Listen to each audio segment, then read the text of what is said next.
Começando, o nosso problema de motivação inicial aqui é o seguinte: suponha que você tem a possibilidade de criar uma senha para um determinado sistema e essa senha tem que ter necessariamente 6, 7 ou 8 caracteres do tipo letra, certo? De A a Z. E ou números, certo? Letras ou números. Aí a gente tem que ter obrigatoriamente também pelo menos um número.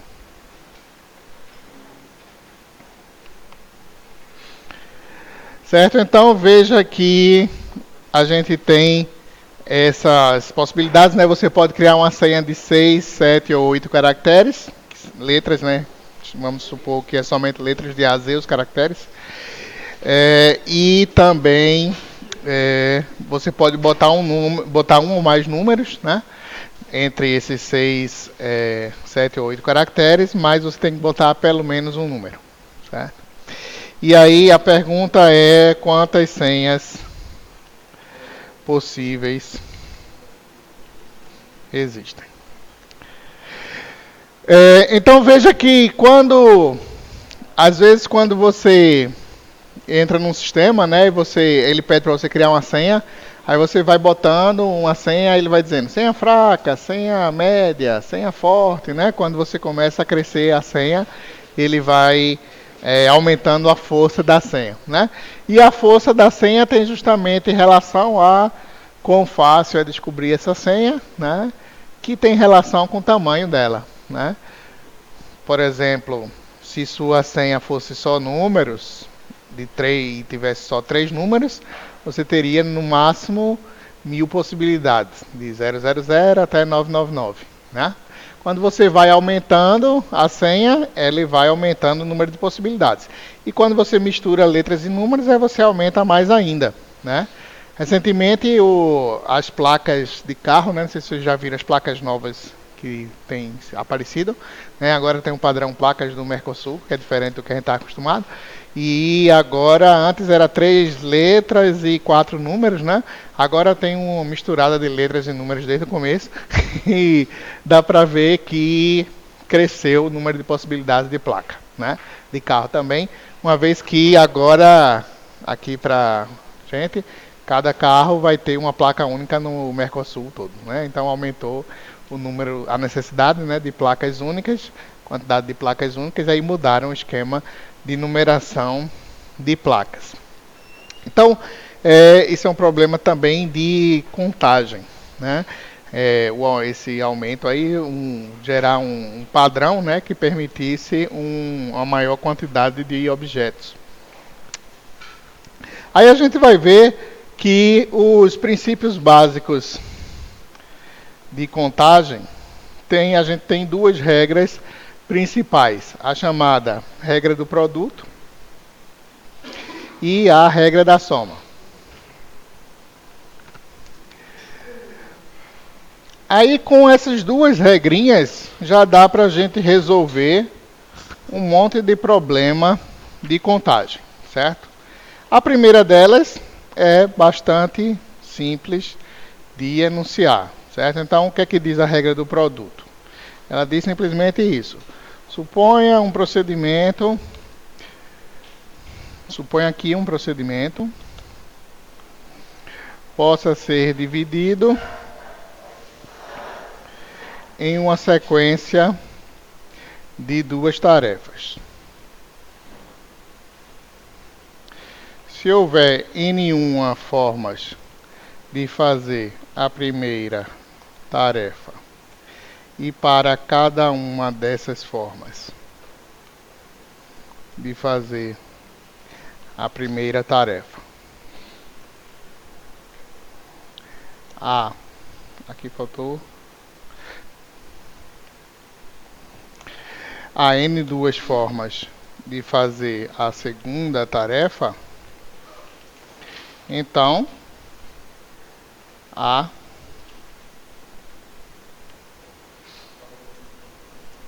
N1 vezes N2 formas de concluir o procedimento.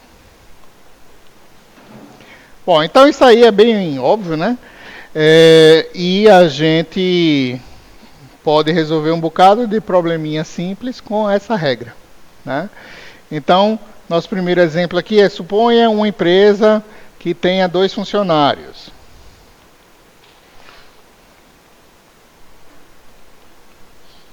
João e Maria. E aí ela aluga um andar de um prédio que tem 12 salas. Aí a pergunta é: quantas formas diferentes existem de atribuir as salas aos funcionários? Então, atribuir a sala que eu digo é: João vai ficar na sala 1 e Maria vai ficar na sala 3, por exemplo. Isso é uma forma. Então, isso aí o que a gente está querendo é contar quantas formas existem diferentes de atribuir as salas, certo? E aí, para isso, a gente vai precisar somente utilizar essa regrinha do produto. Como é que a gente vai fazer isso? Basta a gente observar que quando a gente for escolher a sala para o primeiro funcionário, digamos João, tem 12 possibilidades de sala. Aí, uma vez que a gente tenha escolhido a sala para João, ou Maria, né, como a gente queira começar, vai sobrar 11 salas, né? Vão sobrar 11 salas. E aí note que, uma vez que essas duas escolhas são independentes, né? Uma vez que você escolheu uma das 12 salas para o primeiro, sobram 11 salas para o segundo. Então, e na primeira escolha você tem 12 possibilidades e na segunda escolha você tem 11 possibilidades, certo? Então, pela regra do produto, você vai ter 12 vezes 11 possibilidades, que dá 132 possibilidades. Certo? Então, essa regra é bem simples, né? Mas várias coisinhas a gente pode ilustrar, né, como aplicações dessa regra, né? Então, por exemplo, se a gente for calcular quantas placas de carro diferentes existem, ou podem existir, né? No Brasil, vamos botar assim, podiam, certo? Para a gente considerar o esquema antigo, que eu nem sei como é o novo, mas o esquema antigo era 3 letras e 4 números, não era? Então era assim, certo? Aí note que se a gente assumir que as letras podem ser quaisquer, né, de A a Z, e como também é sempre maiúsculo, né? E os números também podem ser quaisquer, cada dígito aí entre 0 e 9, né? Então a gente teria o quê? Cada letra tem 26 possibilidades, são de A a Z, né? Então seria 26 elevado à terceira, porque é 26 vezes 26 vezes 26, né? 26 à terceira, vezes, aí aqui é agora vezes quanto?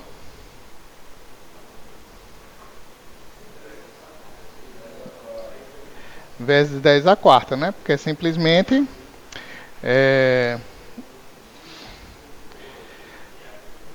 para cada dígito a gente tem 10 possibilidades, que é de 0 a 9, né? 10 dígitos. Então tem 10 para cada um, 10 vezes 10 vezes 10 vezes 10, 10 à quarta, certo?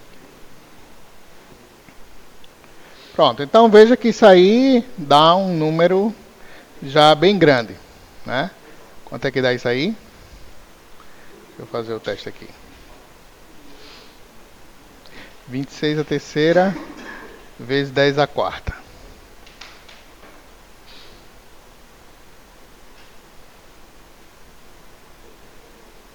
Demorando muito.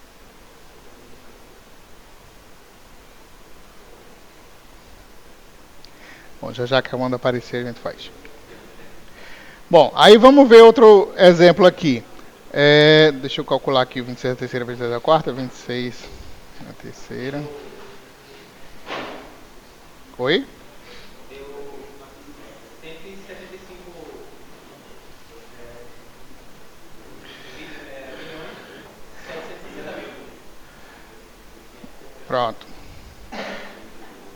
Então, veja que a gente tinha essa possibilidade de carros aí, né? 175 milhões 760 mil, né? Então, se cada brasileiro tivesse um carro, já não dava. Então, mas como o brasileiro ainda é muito pobre, né? Não dá para ter um carro brasileiro. Tem gente com dois, mas tem muita gente sem nenhum, né? Então, dava e sobrava. Mas aí, quando expandir para o Mercosul inteiro, aí certamente seria pouco, né? Bom, vamos lá. Aí, ó, a gente pode brincar com isso para vários problemas simples, certo? Então, a gente quer saber quantas sequências de bits com comprimento 7 existem. Então, isso, o que é comprimento 7? Significa que você tem 7 bits. Então, como cada um pode ser 0 ou 1, então tem duas possibilidades para cada um. Então, isso vai ser 2 elevado a 7, certo? Ok. Aí, com isso, a gente pode calcular outras coisas interessantes também. Então, por exemplo, suponha, vocês já devem ter visto aí em linguagem de programação, por exemplo, que você tem, às vezes você tem linguagens que tem tipos de dados básicos, assim, tipo inteiro, aí um inteiro maiorzinho, aí um número real, às vezes é double, né, float, alguma coisa assim. C, Java tem esse tipo de coisa. E aí, por exemplo, uma linguagem de programação pode representar um inteiro grande, por exemplo, esse long aqui, ó, com 64 bits, certo? Então, quantos inteiros diferentes essa linguagem de programação consegue representar? Já que ela vai representar qualquer inteiro com 64 bits, certo? Então, veja que ela só vai conseguir representar 2 elevado a 64 inteiros diferentes, certo? Nesse inteirozinho básico, certo? Então, nas linguagens de programação que tem esses tipos básicos com tamanho fixo, eles têm uma faixa de números representáveis, certo? O menor inteiro representável é tanto, o maior inteiro representável é tanto, certo? Então, ó, veja que o que acontece? A gente tem 2 elevado a 64, sendo que a gente não... Então, tipicamente, o que vai acontecer? A gente vai pegar no meio desse espaço, botar o zero, e para um lado botar os negativos, e para o outro lado botar os positivos, certo? Então, é mais ou menos assim que as linguagens de programação fazem, as linguagens de programação tradicionais, certo? Algumas linguagens de programação mais modernas, tipo o Python versão 3, elas automaticamente aumentam o tamanho da representação quando necessário, certo? Então, por exemplo, Python 3 não tem limite pré-definido do menor inteiro representável e o maior inteiro representável, porque quando precisa de mais bits, ele aumenta o tamanho da representação automaticamente e você nem fica sabendo disso, assim, é transparente para você, tá? Só se você perguntar quanto espaço está ocupando esse negócio, aí ele diz. Mas, a princípio, você usa como se fosse infinito o tamanho, né? Mas, na verdade, nada é infinito porque está limitado por sua memória, certo? Se você precisar representar um inteiro tão grande que não caiba na memória do seu computador, aí provavelmente vai dar um crash lá no seu programa, certo? Mas, provavelmente, você não vai chegar nisso na maior parte dos programas. Bom, aí outro exemplo aqui é mudando um pouco, né? Então, a gente pode, por exemplo, contar funções. Quantas funções são possíveis de determinadas formas, certo? Então, um exemplo aqui, contando funções, né? A pergunta é o seguinte: quantas funções existem partindo-se de um conjunto com m elementos para um conjunto com n elementos, certo? Então, a gente pode contar isso novamente aplicando a regra do produto, né? Então a gente está dizendo aqui que é de M para N, né? Então a gente tem dois conjuntos finitos, né? Então o que está sendo dito aí é que você tem uma função f que é de um conjunto que tem cardinalidade M, né? Tá assim, tá de S para T, então cardinalidade de S é M, M, e cardinalidade de T é N, certo? E a gente quer contar quantas funções são possíveis desse conjunto para esse, certo? Ambos são finitos, né? Então, note que como a gente tem função, o caso é uma função, né? Então, cada elemento de S, né, só pode estar associado a um elemento de T, certo? Mas acontece que, na verdade, a gente pode escolher qualquer um, né? Toda vez que a gente escolher um elemento de S aqui, a gente pode escolher qualquer elemento de T, certo? Então, isso vai querer dizer o quê? Né? Pela regra do produto, que o que a gente faz, na verdade, é pega um elemento de S, escolho um cara de T, qualquer. Ou seja, tenho N possibilidades. Para o próximo, tenho N possibilidades de novo. E assim por diante, até os M elementos, certo? Então, note que isso significa que a gente tem N vezes N vezes N vezes N, taranã, N, isso aqui, M vezes, né? Porque para cada elemento daqui, que tem M elementos, eu tenho N possibilidades, né? Então, note que isso aqui significa que a gente tem N elevado a M funções possíveis de um conjunto S, que tem cardinalidade M, para um conjunto T, que tem cardinalidade N, certo? Então, isso aqui é o número de funções possíveis de um conjunto para outro.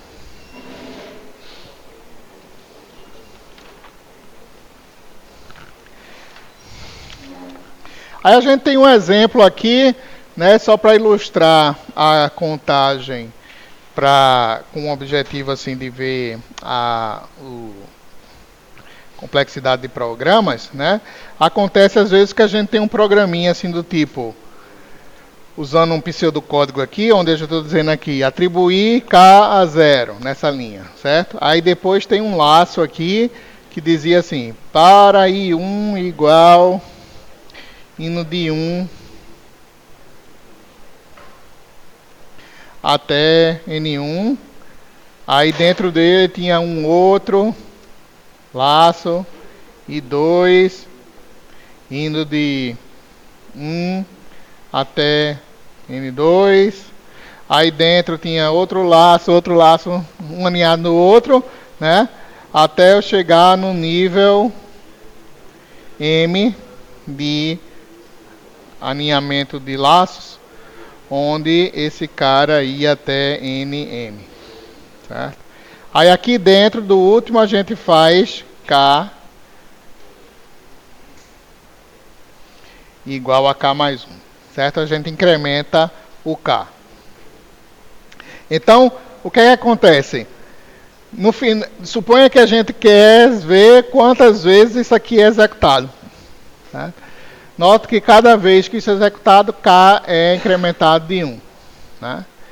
Aí, veja que, quando a primeira vez que chegar aqui, vai ser relativo a, esse primeiro nível vai estar em 1, o segundo vai estar em 1, todos vão estar em 1, e até chegar aqui, aí vai incrementar K de 1. Né? Aí depois esse aqui segue até o NM, incrementando. Aí depois aqui aumenta 1, faz tudo de novo, né? Certo? Então veja que isso aqui, na verdade, vai executar quantas vezes?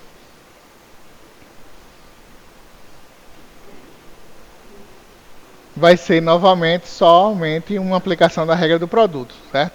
Que quantas vezes vão ser? Você N1 vezes N2 vezes N3 vezes N, até esse NM aqui, certo? Por exemplo, se fosse só 2 níveis de alinhamento, assim, né?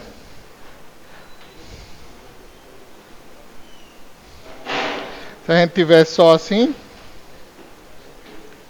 Então, para cada vez aqui, ia executar N 2 vezes. né? Então, quantas vezes no total vai executar? N1 vezes N2. Tá? Se for um alinhamento um dentro do outro, como está aqui em cima, então vai ser N1 vezes N2 vezes N3, V até NM. Certo? Então veja que o K no final aqui, ele vai valer, né, que já que ele, cada vez que executa a gente incrementa 1, então ele vai valer no final, né, justamente N1 vezes N2 vezes tararã, vezes NM. Certo? Aqui nesse exemplo menorzinho, no final, K vai valer N1 vezes N2. Certo? Então, novamente, é só uma regra do produto. Nós vimos a primeira regra básica de contagem, a regra do produto. A segunda regra básica de contagem é a regra da soma, que pode ser expressa dessa maneira que vocês estão vendo aí. Ou seja, se a gente tem uma tarefa que pode ser feita em uma de N1 maneiras ou em uma de N2 maneiras, de tal forma que nenhuma das N1 maneiras é a mesma que qualquer uma das N2 maneiras, então vai haver N1 mais N2 maneiras de realizar a tarefa. Bom, a forma de expressar a regra pode parecer um pouco complicada, né?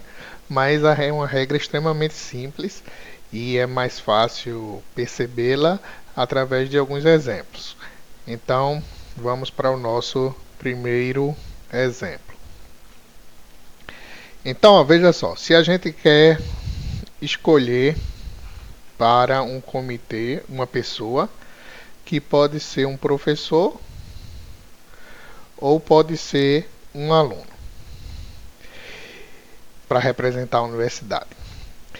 Se a gente considera que nenhum professor é aluno, nem nenhum aluno é professor, então é aquele caso que a gente tem N1 e N2 maneiras de fazer a coisa, onde nenhum N1 é do tipo N2, nem do N2 é do tipo N1.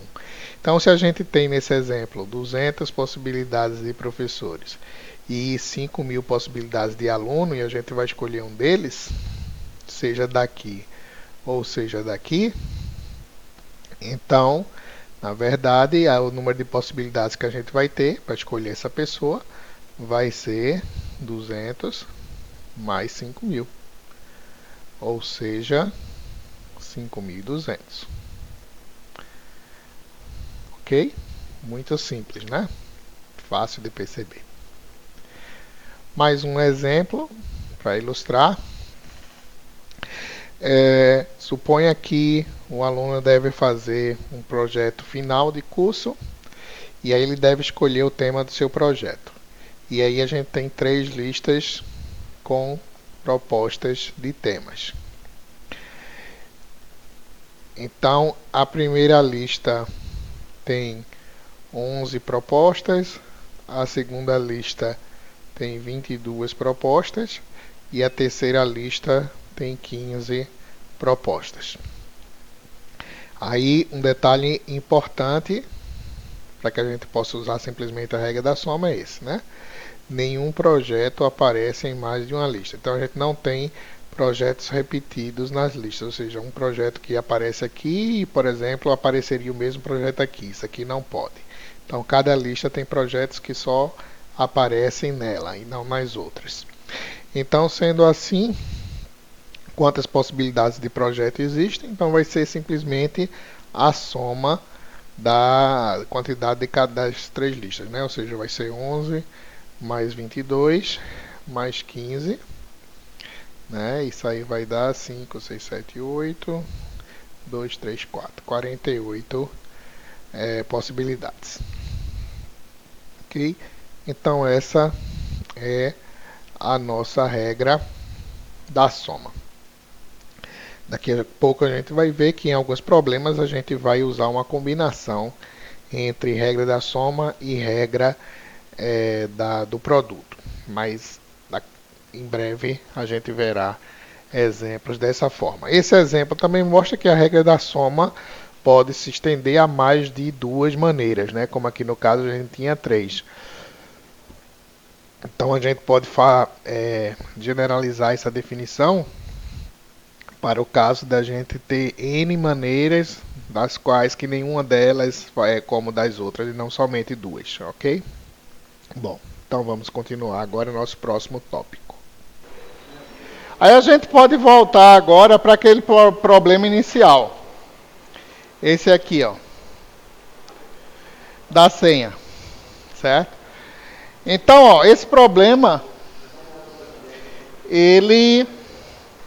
a gente pode contar, né?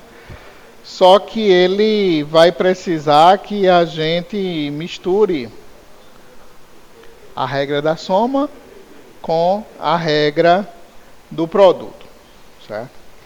Porque o que é que acontece? Porque a gente tem as duas coisas. Note que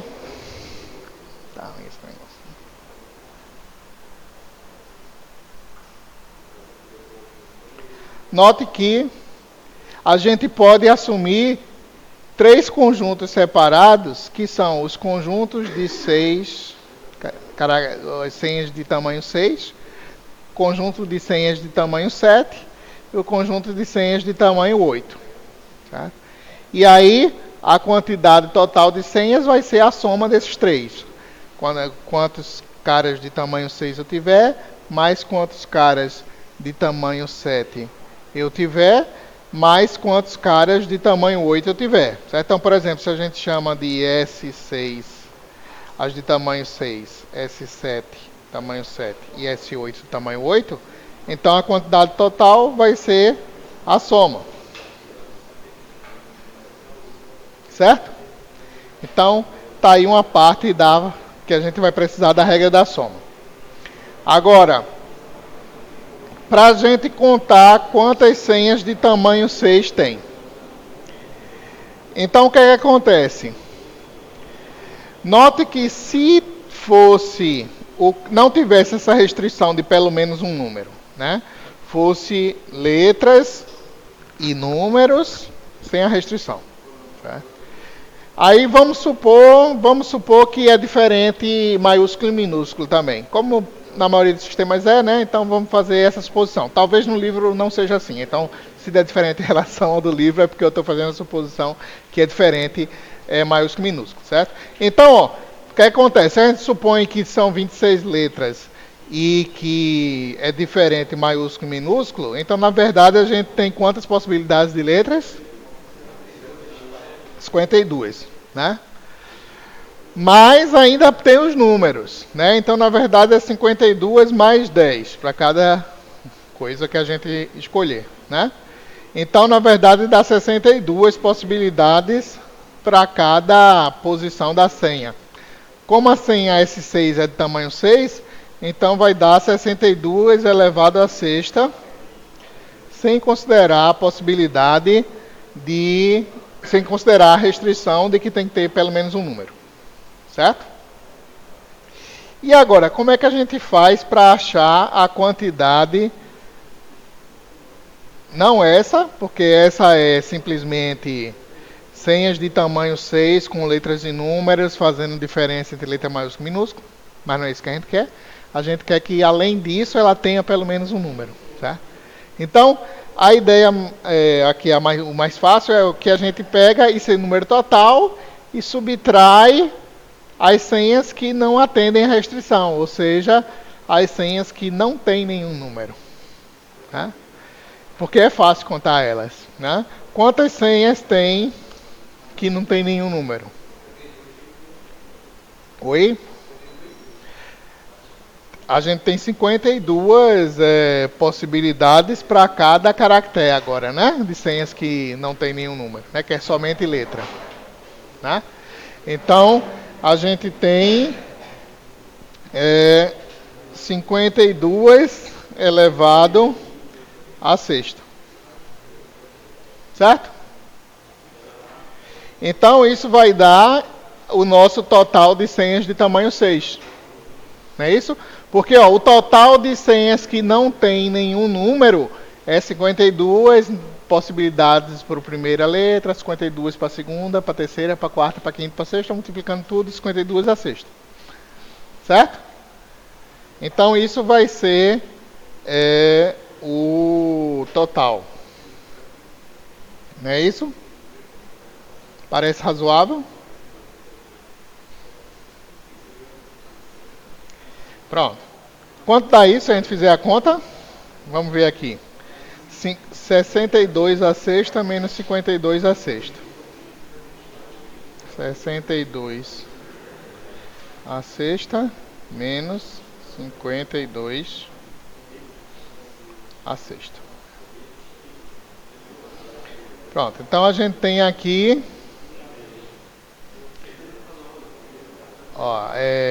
37 bilhões 29 milhões 625 mil 920, certo? Então a gente já tem um número bem razoável aí de senhas, né? Agora note que essas são somente as de tamanho 6,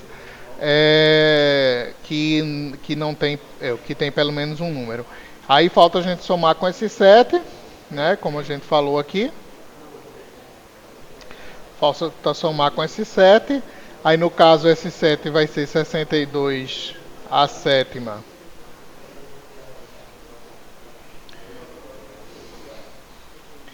menos 52 a sétima. Não é isso? Então vamos botar aqui na nossa planilha. Deixa eu apagar isso aqui para não confundir a gente. Então isso aqui, deixa eu adicionar uma coluna aqui. Foi o que a gente chamou de S6. Aí o nosso S7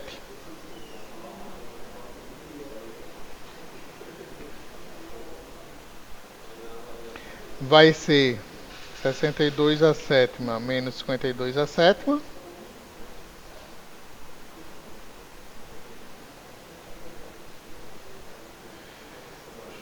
Que vai dar esse número grandão aqui, ó. Aí a gente já foi para trilhões, né? E de tamanho 8,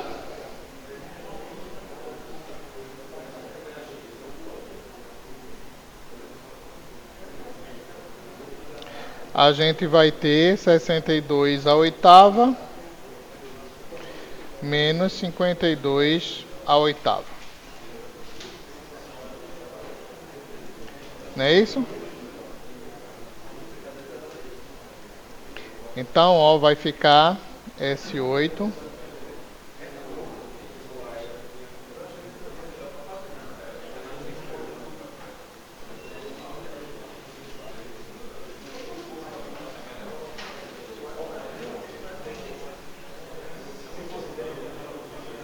Então, ó, tá aí, certo? Então a nossa soma total vai ser S6 mais S7 mais S8, que vai dar aqui total, né? Vai ser essa soma.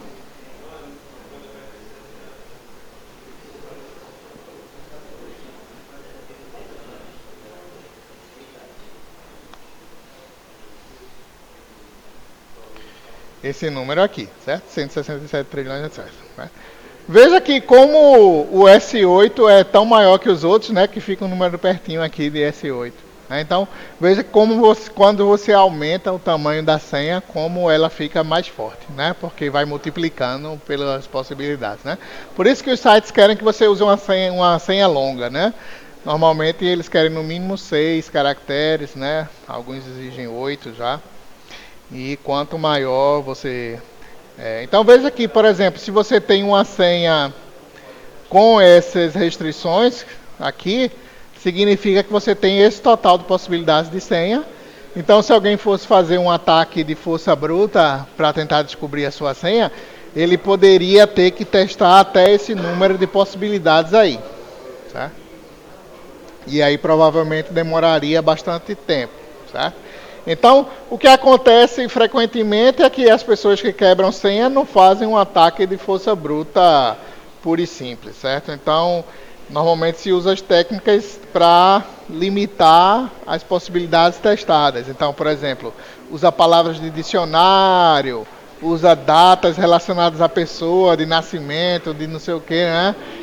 Então, sai minimizando o número de possibilidades, né? Então, por isso, quando você usa uma senha que não tem nada a ver com nada, é bem mais forte também. certo?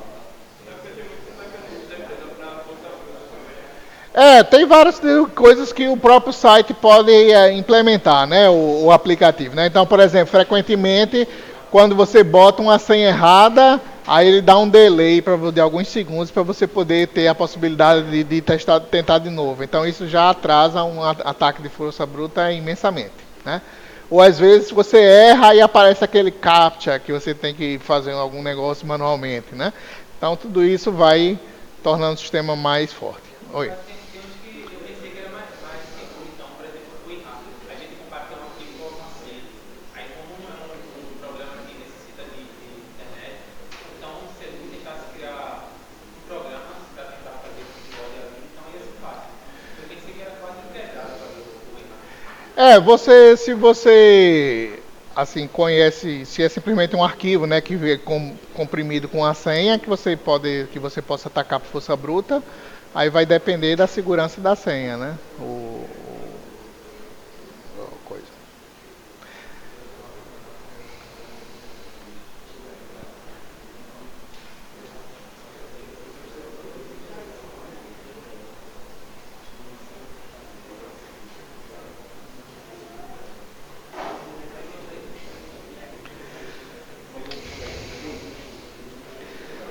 Aí mais para frente a gente vai falar um pouco sobre uma coisa chamada princípio da inclusão e exclusão, que de certa forma generaliza a regra da soma, certo? Então veja que a regra da soma exige que a gente tenha conjuntos totalmente separados, né, para que a gente possa somar assim. E às vezes acontece que a gente tem conjuntos que não tem partes totalmente vazias, quer dizer, interseções totalmente vazias, certo? Então, por exemplo, se você tem, deixa eu ver um exemplo aqui. A ideia é o seguinte: você quer contar o número de estudantes graduados em ciência da computação ou em administração de uma universidade, ou em ambos, certo? Aí esse é o problema, em ambos, né? Alguém pode ter feito os dois cursos, né? Então, se você tiver, por exemplo, 220 alunos graduados em computação e 147 em administração, aí você talvez não possa dizer que você tem 220 mais 147 pessoas graduadas, assim, diferentes entre si, pessoas diferentes de fato. Porque pode ter pessoas que fizeram, a mesma pessoa fez computação e fez administração. Então você está contando ela duas vezes, certo? Então, quando os conjuntos não são necessariamente disjuntos, aí você precisa necessariamente você precisa retirar da sua conta justamente quem você contou duplicado, certo? Então, nesse exemplo, por exemplo, você precisaria fazer 220 mais 147 menos quantos cursaram os dois ao mesmo tempo, certo? Por que isso dá certo? Porque veja que justamente quem cursou ambos, você contou essa quantidade de pessoas duas vezes. Então, quando você tira uma quantidade dessas pessoas, fica com uma quantidade só, fica certo a conta, certo? Então, por exemplo, se você tiver 32 cursaram ambos, então o número de pessoas diferentes graduadas seria 220 mais 147 menos 32, certo? Aí, mais para frente, a gente vai falar sobre o princípio da inclusão e exclusão, que generaliza isso para qualquer quantidade de conjuntos, certo? Aqui a gente viu um exemplo só para dois conjuntos, né? E aí você tira a interseção entre eles.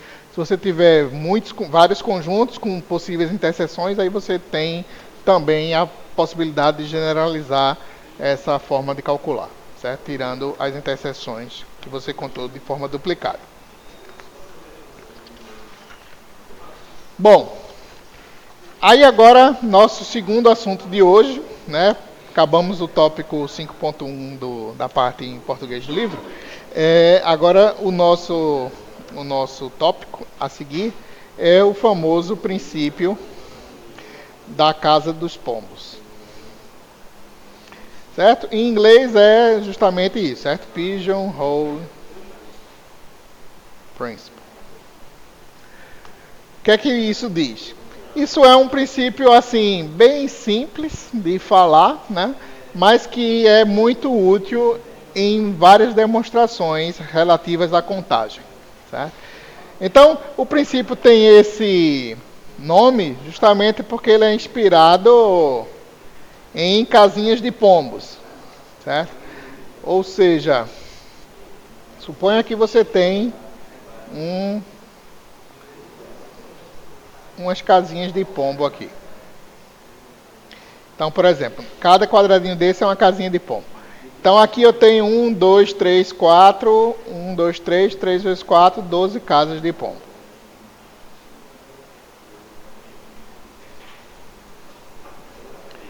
Então, o princípio da casa de pombo diz o seguinte: se a gente tem um número inteiro positivo k, certo? K é um inteiro positivo.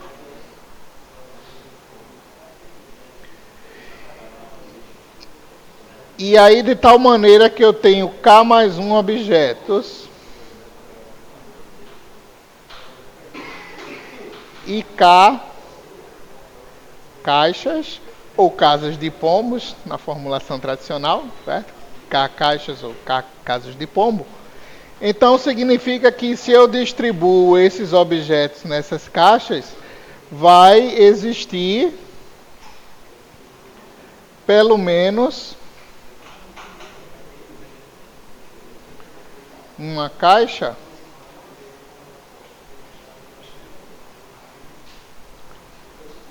com 2 ou mais objetos. Certo?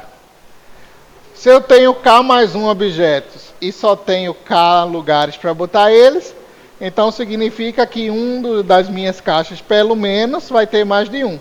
Ou seja, vai ter 2 ou mais. Tá? Não tem como eu botar K mais 1 objetos em K caixas e todas elas ficarem com só um objeto. Certo? Então você pode até querer demonstrar isso formalmente. Certo? Então veja, se a gente fosse demonstrar isso, a gente poderia usar, por exemplo, Então veja o que a gente está dizendo aqui é o seguinte, ó. Eu tenho K caixas e K mais 1 objetos. Então implica que pelo menos uma caixa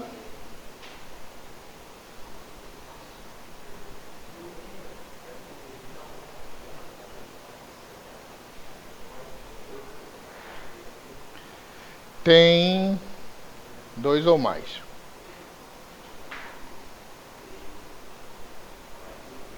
Eu estou dizendo que isso é verdade, né? Aí o que a gente podia tentar fazer é o seguinte, ó. Então eu vou tentar aqui provar que isso é falso, fazendo o seguinte. Eu vou assumir a negação disso aqui, ou seja, eu vou assumir. Aí veja que isso é um cientão.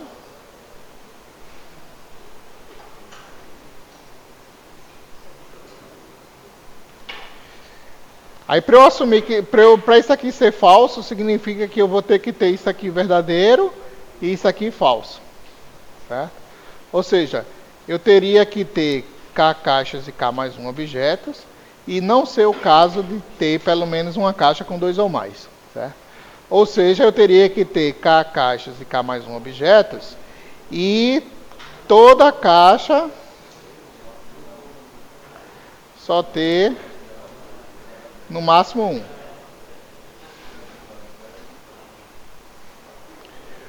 Ora, se toda caixa só tem no máximo 1, e eu tenho K caixas, então eu só posso ter K objetos. Mas isso é uma contradição, porque na verdade eu tenho K mais um objeto.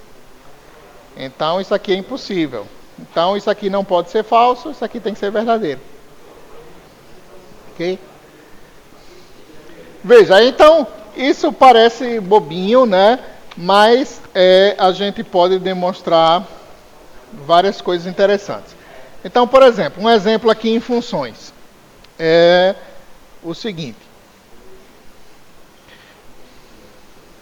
Se a gente tem uma função f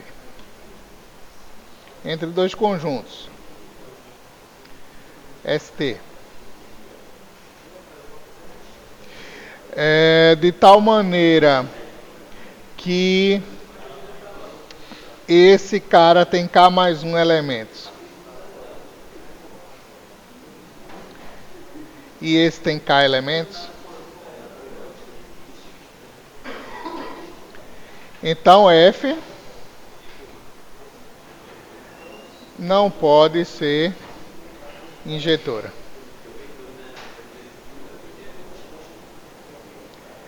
Aí por que isso é verdade pelo princípio da casa de pombos?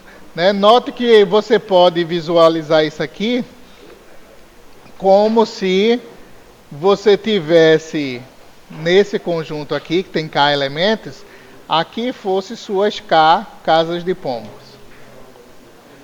E aí dentro de cada casa de pombo tem os elementos que mapeiam para esse elemento, certo? Aí aqui tem dentro os elementos desse outro que estão mapeando para esse elemento.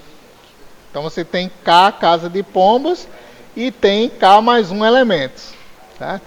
Então você tem necessariamente pelo menos uma casinha, ou seja, um elemento que tem mais de um cara sendo mapeado para ele.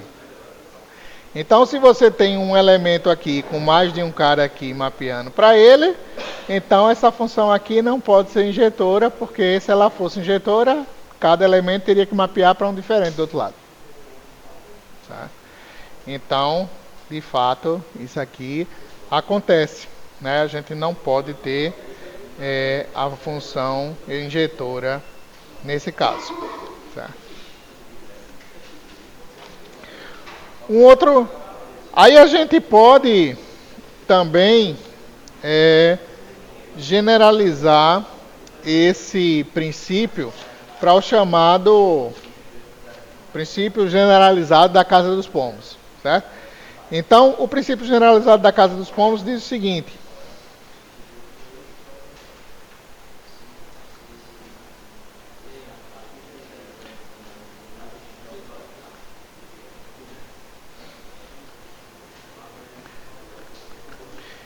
então, ó, se a gente tiver N objetos e colocar eles em K caixas,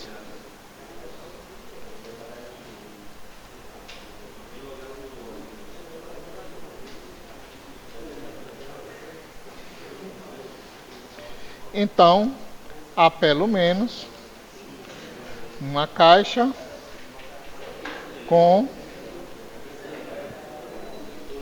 teto.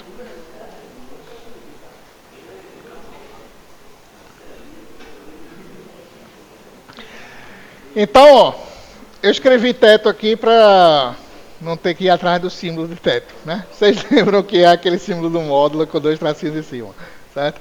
Então, o que o princípio generalizado diz é que se a gente tem N grandes objetos e K caixas, então tem pelo menos uma caixa, né? Existe alguma caixa com teto de N sobre K objetos. Certo? Aí a gente poderia demonstrar isso por contradição também. O que é que a gente poderia fazer? Se a gente disser que assumir que isso não é verdade, aí vai ser de novo o caso que a gente tem N objetos e K caixas, mas não tem nenhuma caixa que tenha pelo menos essa quantidade de objetos. Certo? Ou seja, vou botar assim, com pelo menos, certo? Pelo menos. Então, ó, seria, isso aqui ser falso, seria isso aqui, a gente ter essa situação, mas não ter nenhuma caixa com pelo menos essa quantidade de objetos. Certo? Ou seja, se nenhuma caixa tem isso aqui de objetos, né? Então a gente tem que no máximo uma caixa vai ter N sobre K menos 1 objetos, certo? Já que se isso aqui for falso, nenhuma tiver isso aqui, então vai ter no máximo todas elas um elemento a menos que isso, certo? Ora, se a gente tem K caixas e cada uma tem no máximo isso, então a quantidade total seria no máximo K vezes isso, certo? Já que o máximo é isso, então no máximo eu vou ter essa quantidade para cada uma delas multiplicado pelo número de caixas de objetos, certo? Agora, note que essa quantidade aqui é necessariamente menor do que a gente pegar esse cara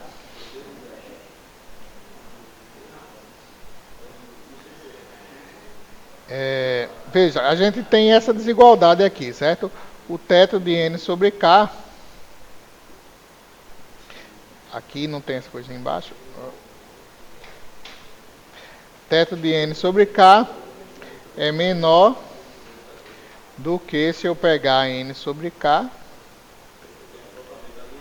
e somar 1. Certo? Propriedade do teto, isso aqui. Se eu fizer o teto de um número, ele é menor do que eu fazer a divisão mais 1. Certo? Então, isso significa o quê? Se eu pegar esse cara aqui, que é N sobre K teto, e substituir ele por esse lado, isso aqui vai ser necessariamente menor.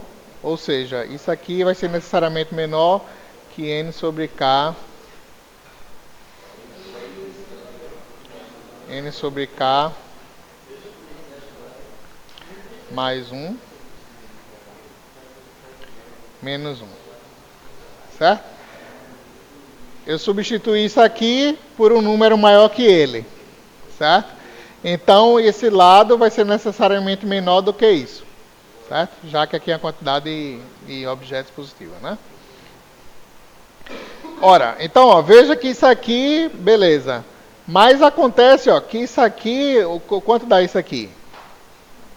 N sobre K mais 1 menos 1 dá N sobre K. Vezes K dá N. Certo? Então você está dizendo, quem é N? N é a quantidade de objetos que você tem. Então você está dizendo que a quantidade de objetos é necessariamente menor que a quantidade de objetos. E isso é impossível, certo? Porque teria que ser igual. Então, não pode ser falso isso aqui, certo? Ou seja, de fato, se você tem N objetos e K caixas, tem que ter pelo menos, existir uma caixa, pelo menos, que tenha essa quantidade de objetos, certo? Ou mais. Aí isso também permite que a gente veja coisas interessantes, tenha exemplos interessantes. Então, por exemplo, veja, se você tiver 100 pessoas, um grupo de 100 pessoas, aí pelo menos quantas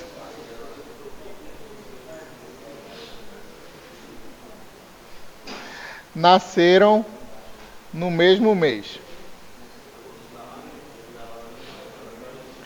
Então veja que isso aqui é uma aplicação direta, né? Você tem 100 objetos para colocar em 12 caixas, que são os 12 meses. Certo? Então o seu K aqui é 12. E esse aqui é o seu N. Então, pelo princípio generalizado da casa de pombos, significa que toda caixa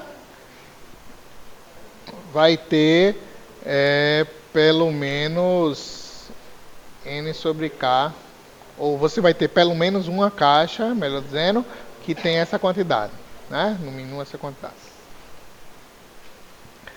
Ou seja, a gente tem que 9 pessoas, pelo menos, né, nasceram no mesmo mês. Certo? Nota que se todo mundo tivesse nascido no mesmo mês, pode. Aí seria aqui a gente está dizendo que tem pelo menos uma caixa que tenha pelo menos 9, certo? Então, por exemplo, se 100 nascer no mesmo mês, eu teria uma caixa com 100. Então, estou atendendo isso aqui, certo? Eu estou dizendo que das caixas, tem pelo menos uma que tem pelo menos essa quantidade de caras, certo? Então, nesse exemplo aqui, você tem pelo menos um mês que 9 pessoas nasceram nele. Certo? Ou seja, pelo menos 9 pessoas nasceram no mesmo mês desse grupo. Certo? Aí um outro exemplo interessante aqui para a gente terminar.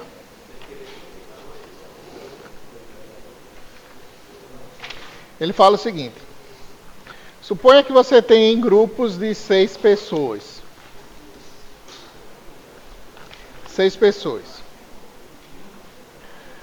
E aí, nesses grupos de 100 pessoas, 6 pessoas, que diga, para cada par de indivíduos, ou esses caras são amigos, ou esses caras são inimigos. Certo? Aí o que você quer demonstrar é o seguinte: neste grupo de 6 pessoas, então, há pelo menos 3 amigos mútuos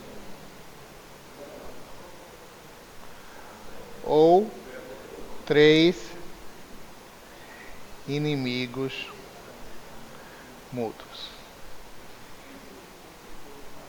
Certo? Ou seja, tem pelo menos 3 que todo mundo é inimigo, ou pelo menos 3 que todo mundo é amigo.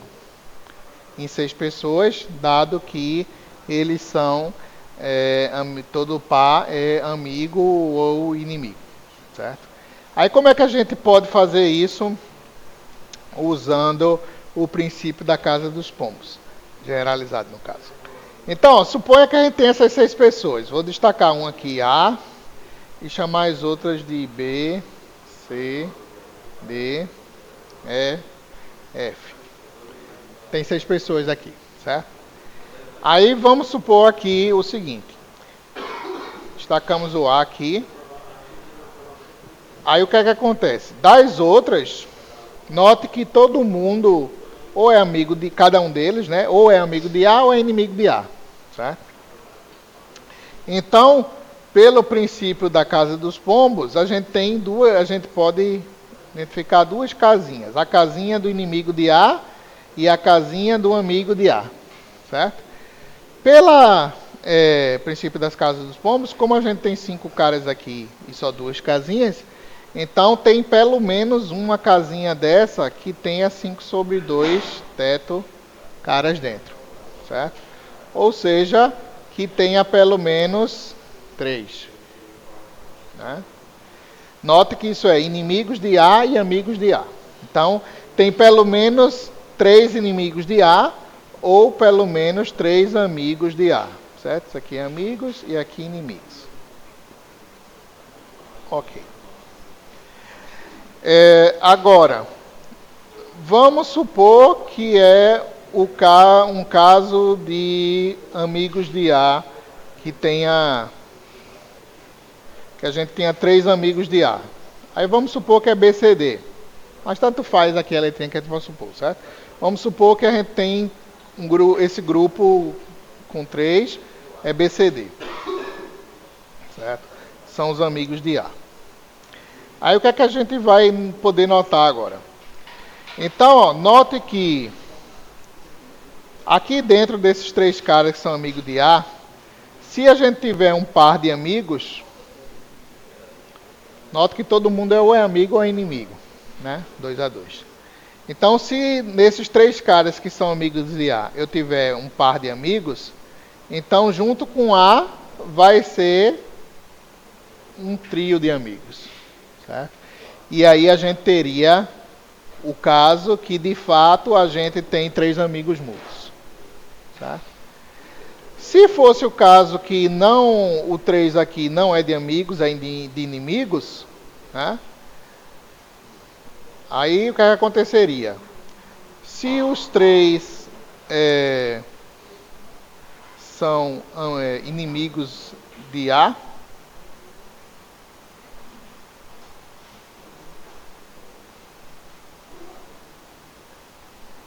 então aqui eu tenho lá BCD, né? São inimigos de A. Então esse cara é inimigo de A, esse cara é inimigo de A e esse cara é inimigo de A. E não é o caso. Aí veja, se eu tenho 3 amigos, aí com A vai ser. Ou se esses caras são de amigos, com A vai ser amigo, tal, beleza. Ok. Aí vamos supor que não seja o caso. A gente está considerando ainda esse caso aqui. Ó. Peraí, deixa eu voltar para o começo para ficar mais claro. Eu estou considerando o caso que o de 3 é o de amigos, certo? A gente está considerando esse caso aqui. Então tá nesse caso aqui, cada um deles é amigo de A, pela essa hipótese aqui.